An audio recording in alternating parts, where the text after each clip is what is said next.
It's Halloween week, the time we've waited for all year long. While children run door to door in laughter and mass, something watches from the shadows. On Halloween night, not every face is friendly, and not every tradition is innocent. I'm Blair Bathory, and welcome to the SomethingScary podcast. Thank you for joining us as we descend into the darkness together. So, want to hear something scary? Halloweentown horror. They said the Midnight Masquerade was about community. They never said what kind, like in this tale from Small Town, USA, written by Sarah Lekaskowitz. Leah hadn't worn a costume since college. She used to love it, the fake blood, the wigs, the chance to be someone else for a night. But now, in her 30s, Halloween just felt embarrassing. Her office didn't think so. Someone printed out what press release about the all-adult Halloween revival. And suddenly, the break room was full of talk about costumes and pop-up shops. The emails kept saying it was a movement for community and creativity. Leah tried to ignore it, but every day the excitement grew. By the end of September, everyone had a costume. Even the quiet IT guy was bragging about his zombie surgeon outfit. She told herself she didn't care, but on her way home one night, she drove by one of those pop-up Halloween superstores. No lights, just a warm glow spilling from the doorway. Screw it, she thought. She went in. The air smelled like candle wax and iron. The costumes weren't in boxes or plastic bags. Instead, they hung from the ceiling like sleeping bodies. A woman behind the counter smiled at her, her face half covered by lace. "Looking for something real?" she asked. Leah almost left. She didn't want to go to the party anyway, but then she saw it. A porcelain mask, pale as a ghost, hairline cracks running down the cheeks. The glass eyes reflected the dim light perfectly. It was beautiful and sad, and reminded her of the days she lived for dress-up and fun. "It's been waiting for you," the woman said softly. Leah laughed, but her voice came out thin. "Yeah, sure. How much?" The woman didn't name a price. She just pushed it toward her. Leah paid whatever came up on the screen. She didn't even check the receipt. That night, she tried it on. The porcelain was cold at first, but it warmed quickly, molding itself against her skin like silk. In the mirror, she looked incredible, elegant. Not Leah, the quiet one, not Leah, the single one, just someone complete. She left it on longer than she meant to. The sound of her own breathing grew soft and steady, in sync with the mask. When she finally peeled it away, her cheeks were flushed where the mask had touched her face, tiny red marks shaped like fingerprints. Leah hadn't planned to go to the party, but when the day came, her phone wouldn't stop buzzing with invitations. Her coworkers, her building's group chat, even a message from someone she hadn't talked to since high school, all saying the same thing. "See you at the Midnight Masquerade." By then, the whole town was glowing orange. Lights, fog machines, music bleeding out of every open door. Everyone was in costume, not the half-hearted kind who tossed together the day of either. Elaborate, hand-painted, and cinematic. Adults twirling in the streets like children who never developed embarrassment. Leah stood outside the venue, the mask in her hands. She told herself she'd just stopped by for a drink, just to say she'd been there. When she slipped the porcelain on, her heartbeat steadied. The noise around her dulled. Like she was underwater, but she still couldn't breathe. The mask wasn't heavy anymore. It felt right. Like a second skin she'd never noticed. Inside, the room was thick with perfume and laughter. Every face was beautiful, luminous, glassy-eyed. Even Mark from accounting looked regal, his Dracula cape trailing like a velvet shadow. Leah felt strange, not sick, not even scared, just distant. She danced, she smiled, she moved without thinking. When people spoke to her, she heard the words but couldn't hold on to them. At some point, someone brushed her arm, and her whole body lit up. A hum ran beneath her skin, soft but constant, like static before a thunderstorm. Hours passed, or maybe minutes. The lights flickered and everyone cheered. The host, a tall woman wrapped in gold skeleton paint, raised a glass and said, "To shedding what doesn't serve you, to the truth beneath the mask." Leah didn't understand what she meant until she went home. Her reflection looked different. Her hair hung differently, her pupils were wider. When she tried to remove the mask, her fingers couldn't find the edges. It was like pressing into warm wax. She tugged harder until she felt a fine line of blood ran down her cheek, glinting red against the porcelain. Her breathing quickened. She clawed at her jaw, using her nails to scrape her face, until a small piece flaked loose and her skin came with it. She stumbled back, shaking.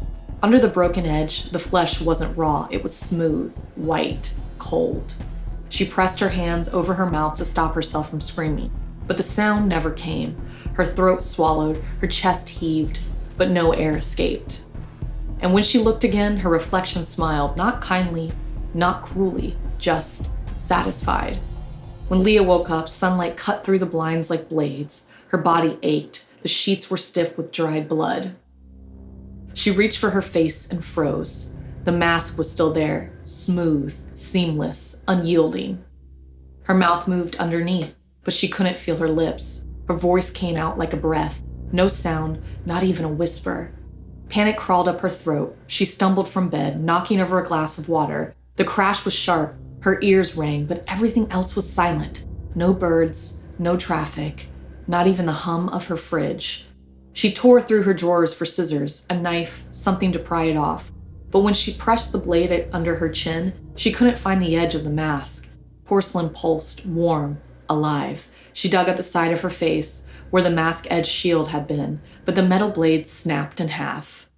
She ran to the window. Outside, people were walking their dogs, carrying coffee cups, waving to neighbors. For a second, relief flooded her. She wasn't alone. Someone could help her. She yanked open the door and sprinted barefoot into the street. Her neighbors turned, smiling wide. The mailman paused mid-step. A jogger slowed to stare. Leah tried to scream for help, but nothing came out, only the soft hiss of air escaping cracks that weren't supposed to be there. Then she saw it. Every face was porcelain, every eye glassy, every grin perfect and motionless. Children rode bikes in little ghost masks, their laughter a muffled hum. A woman in a tattered nurse costume waved from her porch, her movements too smooth, too rehearsed.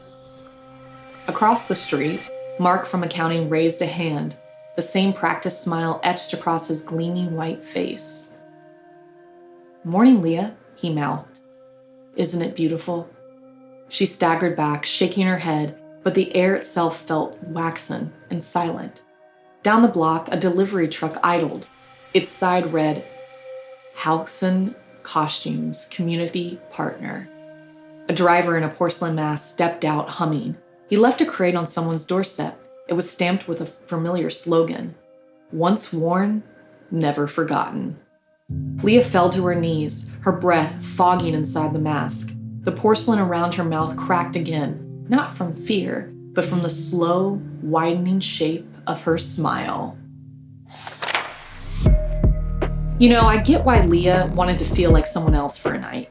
It's easy to forget how tempting that can be, to slip into a version of yourself that finally feels perfect, seen, accepted. But if everyone's wearing a mask just to belong, how do we ever know who's still real?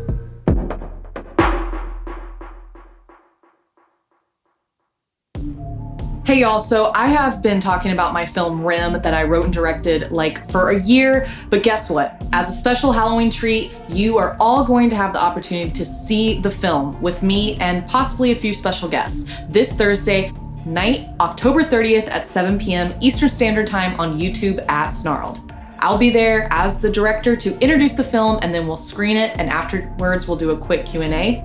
So make sure you join us on Halloween night to do this special screening of my film, Rim, on YouTube at Snarled. My life has been really crazy lately, and one thing that helps me unwind, Cornbread CBD gummies, and I've been recently sent a whole bunch of them, and I've been trying specifically the sleep gummies, and I haven't really talked about this on the channel yet, but I have had insomnia my whole life, and these have really worked. I've used them for about 2 weeks now, and I sleep through the night like a baby. And all products are third-party lab tested and USDA organic to ensure safety and purity. And right now, Something Scary listeners can save 30% on their first order. Just head to cornbreadhemp.com/scary and use code SCARY at checkout. That's cornbreadhemp.com/scary and use code SCARY at checkout.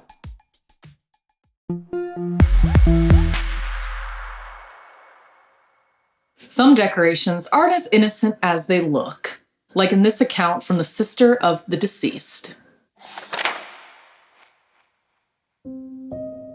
Blake had never liked Halloween. The chaos of kids screaming in masks, the shrieks of parents calling names, the too bright orange glow spilling from every porch. It all made him feel older than he was. His sister, on the other hand, was obsessed with it. When they were kids, she used to say that pumpkins were mirrors for the dead. "If you carve one wrong," she whispered, "you invite your reflection to stay when you walk away." Tonight, he was house-sitting for her. A small favor, he told himself. Easy enough. The street buzzed with life, candy wrappers crunching under tiny boots. Blake leaned against the porch railing, sipping a flat soda, glancing at the 3 pumpkins he carved earlier. Only because his sister had already bought them. He needed something to do to kill the time, so he admired his handiwork. Each one grinned crookedly in the flickering candlelight, their shadows dancing across the wooden siding. By 10, the neighborhood quieted, houses darkened, lights extinguished, the laughter fading like smoke. Blake yawned and stepped forward to blow out the candles. That's when he saw it. A 4th pumpkin, smaller, resting near the edge of the porch. He hadn't carved it. Crouching, he inspected it, its expression twisted unnervingly. He blinked. It was like his own face. Blake studied it nervously. He noticed something seeping from the carved grin. It wasn't wax or candle smoke. Not wax, but something dark, glistening in the light like a black ooze. He pulled his hand back fast, a neighbor prank, surely. He nudged it aside with his foot, but a cold chill crawled up his spine. He went inside, telling himself it was nothing. The street was empty now, except for the faint flicker of candlelight from the rogue pumpkin, watching him. And for the first time that night, he noticed a soft, almost imperceptible sound, a rhythmic tapping from the porch, slow, patient. Blake tried to shake it off. It was late, he was tired, and Halloween always made people jumpy. The pumpkin was just some neighborhood kid's idea of a prank, nothing more. Still, he couldn't quite let it go. The house had grown unnaturally still, the kind of silence that presses against your ears until you start hearing things that aren't there. He sat on the porch, flicking the TV on for background noise, but every channel was static. Even the streaming apps were frozen on blank menus. He turned it off. Immediately, he heard it again, that faint, rhythmic sound from the porch. Tap, tap, tap. He stood by the door listening. The noise stopped. He opened the door a crack. Cold air swept in. The pumpkins flickered, but the 4th one, the one he hadn't carved, burned brighter than the rest, as if its flame was fed by something else. When he stepped closer, he saw the black liquid again, thicker now, trailing down the porch boards like veins. The smell hit him hard, like rot earth. He gagged and stumbled backward. Inside again, he locked the door. He didn't remember locking it earlier, but he must have, except now the deadbolt was on the outside. He froze. That didn't make sense. The hallway light flickered, then steadied. He turned toward the sound of movement, faint steps, upstairs directly above him. His throat tightened. He was alone. He knew he was. He grabbed the broom from the corner, not much of a weapon, but he felt better than empty hands, and took a step toward the stairs. The floorboards groaned under him. Halfway up, the light behind him clicked off. The house was plunged into a soft orange glow from the porch, the pumpkin still burning through the glass. He turned, expecting to see 3 of them, but the reflection in the window showed 4, then 5. He blinked hard, heart pounding. When he looked again, there were 3. Just 3. He forced a laugh that didn't sound like his own and kept climbing. The smell followed him, something sweet now, like fruit gone bad. At the top, the hallway stretched longer than it should have. His niece's bedroom door seemed farther away than before. A sound came from the nursery, soft humming, a woman's voice low and tuneless. Blake's vision blurred. He hadn't slept much lately. Maybe that was it. Maybe his mind was playing tricks. He whispered, "Hello?" The humming stopped. He reached the nursery. The door was half open. The nightlight inside flickered, casting faint shapes across the walls. They looked like faces, distorted by the glow. He pushed the door open. The crib was empty, just as it should be. But the mobile above it, shaped like tiny pumpkins, was spinning on its own. He shut the door, heartbeat hammering in his throat. He could feel something shifting behind him, the air growing colder, heavier. When he turned, the hallway mirror caught his reflection, except his reflection didn't move. He blinked. It blinked a second later. Blake stumbled down the stairs, but the steps felt uneven, like they were moving beneath his feet. The house seemed to pulse with quiet, rhythmic breath, the same pace as that endless tap, tap, tap echoing somewhere inside. He didn't know if it was real anymore. He just knew one thing.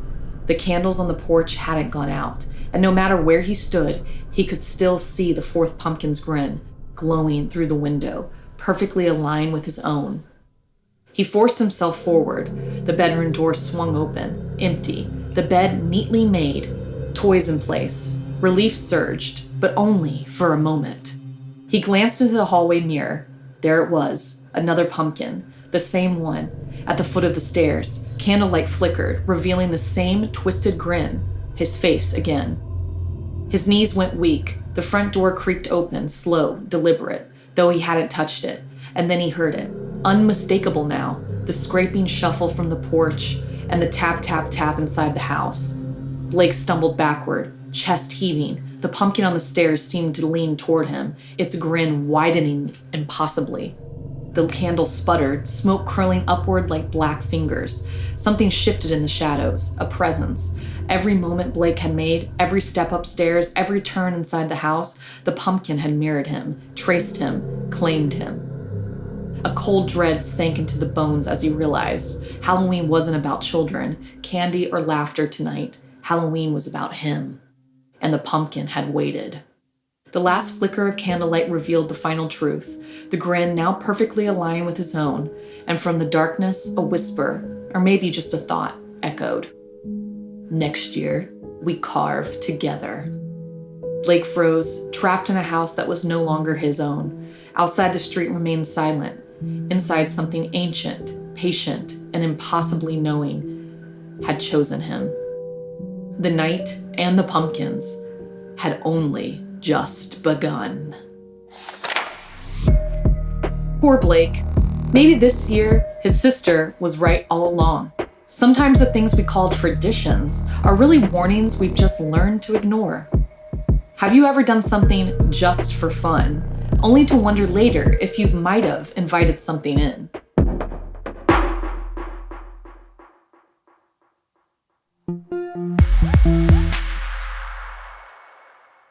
And now it's time for something from our listeners, and this week I wanted to share an email. Blair, I've been listening to your stories all week to prep for Halloween, and I swear I keep hearing things in my house that weren't there before, and I don't know if I'm imagining it. Do you think sometimes the stories you tell come looking for us specifically? Like, for some reason, they are meant for us to hear at just the right moment when we need them? Tell me what you think. Love, Kira. That is a really interesting concept, and I'm going to start thinking about that now every time I tell a story. Hopefully everyone's safe and you're in a place where there aren't any creepy monsters or things that go bump in the night when you're listening to me. Thanks for sending me that email, Kira. And if you have anything you want to share with me, please send me an email at somethingscary@snarled.com, and I might read it on the podcast.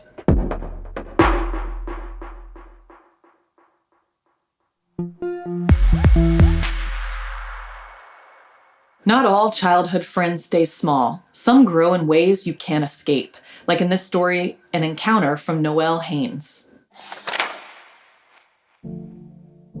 I've always loved Halloween. The thrill of pretending, the costumes, the lights, the way the world feels like everyone is celebrating the darkness. But this year, Halloween felt different. Something was waiting. My name is Lydia. I'm 30, and every year I celebrate Halloween with my best friend, Martha. We've been inseparable since we were 10. She was there after my father died when I was 7, the only person who could make life feel like I mattered again. Losing him broke something inside me, but Martha somehow filled the space he left. This year, Steve, Martha's boyfriend, was throwing a Halloween party. A week earlier, we'd gone shopping for costumes. Martha had picked a glittery Tinkerbell outfit, sparkling like sunlight on water. I wanted to stand out too, so I chose my own version of the Bride of Frankenstein. White wig, streaked with black, gray corset over a black dress, platform sandals.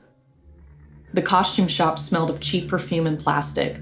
Fluorescent lights buzzed unevenly, throwing sharp shadows across the racks. Masks on the walls seemed to stare, and sometimes I could have sworn I saw them twitch, just a fraction of a second, whenever I looked away. As I tried on my costume in the dressing room, I thought I heard a soft laugh, high-pitched, childlike, almost playful, but wrong. I froze. Peeking out, the store appeared empty, only the faint rustle of hanging costumes and the distant hum of the fluorescent lights. My pulse quickened. I tried to tell myself it was nothing, just my imagination. But then, from the corner of my eye, I glimpsed in a flash of orange, just standing there among the racks, silent and impossibly still. I blinked and it didn't move. I told myself it was a mannequin, maybe a display for a kid's costume, but something about it made my skin prickle. Whatever it was waiting for me. I stepped out of the dressing room, heart hammering, and that flash of orange resolved into something that didn't belong, a doll. 4 feet tall, short brown hair, unnaturally bright blue eyes. He wore an orange trench vest over a green turtleneck, and he wasn't sitting or slouched or leaning. He was standing, perfectly still, perfectly aware. I froze, every instinct screaming at me. Dolls didn't move on their own. Dolls didn't watch you. Dolls didn't wait. I took a hesitant step closer. The doll's eyes, too large and too intense, seemed to track me. I reached out and picked him up. Immediately, he felt impossibly light, like I was holding air. My hands trembled, every hair on my arm stood on end. Then, subtle, almost imperceptible movements began.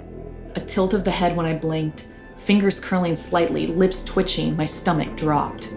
I tried to set him down. The second my hands let go, his eyes blinked, and then he smiled. Hello, Lydia. It's been a long time. I stumbled back, my mind raced. How could this doll speak?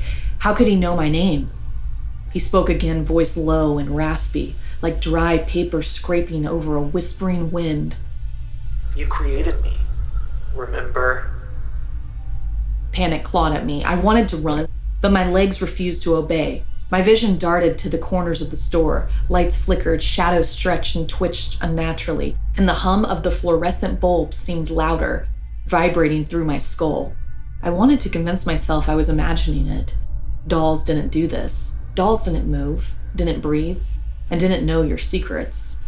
And yet, this one did. Small objects seemed to react to him, almost imperceptibly. A hanging mask tilted, a shelf wobbled. It was as if his presence distorted reality itself, bending the air around him, forcing the world to obey his attention. Aren't you happy to see me again? The voice sank into my mind, invasive, lingering, forcing my memories to surface. Childhood secrets, forgotten games, a friend I once loved more than anyone else. The weight of those memories pressed against my skull. I dropped him. He stood, unmoving, watching, smiling. And I knew, even before the words could come, that this doll was not a toy. He was alive. And he was waiting. I thought I was safe once, and we left the store. Martha chatted about the party, her laugh bright, and I tried to force myself to relax. But as we pulled into my driveway, my stomach twisted into knots. There he was, Riley, standing in front of my garage, hands clasped behind his back, smiling that impossible, cruel grin. My chest tightened. I shouted, trembling, "Stop! Leave me alone!" Martha glanced at me, confusion plain on his face. "Who? Lydia? What are you talking about?" I pointed, my voice cracked. "He's right there. Don't you see him?" She looked where I pointed, then back at me. There's no one there. But I knew. He hadn't moved, not at all. Yet when I blinked, he had shifted slightly closer now, the air around him thickening with smoke that smelled faintly of burning leaves. I stepped forward, heart hammering. My hands shook. "Riley, why are you here?" He didn't answer, only tilted his head, eyes glinting unnaturally in the dim streetlight. And then I noticed it, the subtle distortions in the world around him. My reflection in the car window flickering, shadows stretching like living things, the breeze whispering faint laughter that wasn't Martha's. Martha finally stepped closer. "Lydia, are you okay?" I wanted to tell her, to make her see me, but every attempt felt futile. Riley seemed to twist reality itself, hiding in plain sight, just beyond her vision. And then I remembered pieces of my childhood, games with a friend no one else knew, toys that vanished and reappeared, secrets I had buried deep, memories I hadn't realized were his doing. The air grew colder, goosebumps crawled up my arms as I realized something worse than fear: isolation. Riley had me completely alone, even with Martha beside me. You never had anyone else, Lydia. His voice echoed in my mind, low and teasing. Not your father, not her, just me. I tried to cover my ears, close my eyes, repeat over and over. This isn't real. This isn't happening. But the whispers pressed against my skull, a relentless, mocking cadence. He laughed softly, the sound curling around my thoughts, making my memories bend and warp. Martha touched my shoulder, calm but unnervingly distant. "Lydia, what's wrong?" I realized with a sinking dread that I couldn't protect her from him or myself. Riley's presence wasn't just a terror. It was the fabric of my reality unraveling. And no one could see him. Not Martha. Not anyone. Only me. And he wasn't leaving. Martha's voice was calm, eerily steady. "She can see me, Lydia. I always could." The world tilted, her warm, familiar smile twisted into something darker, complacent. The streetlight reflected off her Tinkerbell costume, and for a heartbeat, it flickered. Her edges wavered, melting like smoke. I told you she'd remember eventually, Riley whispered, his voice curling around my mind. I staggered back, shaking my head. "No, this isn't real. Martha, stop!" The air thickened. The smoke from Riley's cigarette swirled unnaturally, lingering like a living thing. Memories I'd trusted, moments I had cherished, and twisted under his gaze. Every laugh, every hug, every word with Martha. It had been orchestrated. Illusions crafted to make me believe I was loved. I wanted to scream, to fight it, but my body felt frozen, trapped under the weight of unbearable truth. Her form flickered again, costume warping, features dissolving into smoke. For a second, she was nothing but empty air. And then Riley stepped closer, blue eyes gleaming. You never had anyone else, Lydia. He said softly, cruelly. Not your father, not Martha, just me. I'm the only friend you've ever truly had. The driveway spun, the night pressed in, thick and suffocating. Every bond, every memory, every comforting illusion shattered. I had never truly been alone with Martha. I had only ever been alone with Riley. Forever. Riley is that friend who never truly leaves, and a reminder that some memories aren't as safe as we think. It makes me wonder how much of our past is really ours, and how much is shaped by the people or things we trust. If someone or something was hiding in your life all along, how would you know?